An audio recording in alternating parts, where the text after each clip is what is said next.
So hi! Welcome and welcome back to my YouTube channel, and for today's tutorial, ituturo ko sa inyo kung paano nga ba natin matatrace or matatrack ang package natin sa To Go Express. But first, guys, subscribe to my channel and don't forget to hit the subscribe button and the bell to notify you for my new updates. And if you want to learn more, just keep on watching and let's start.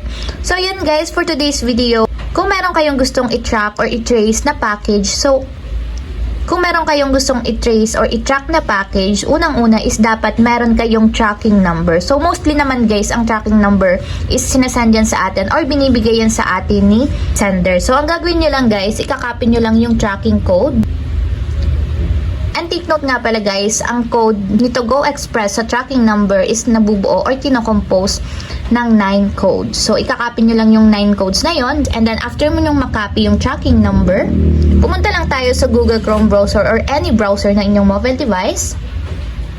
And then, punta lang tayo sa search bar guys. Ang isa-search natin dito sa search bar is express.togo.com.ph/tracking.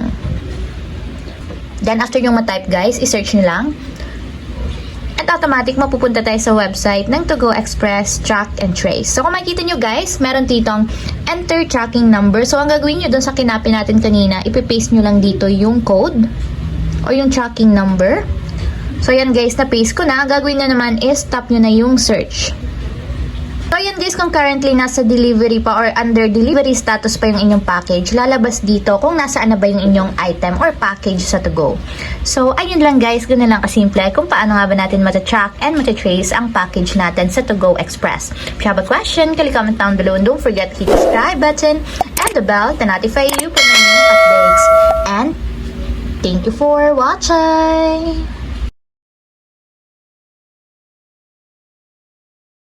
Living life, every day, late at night, not okay.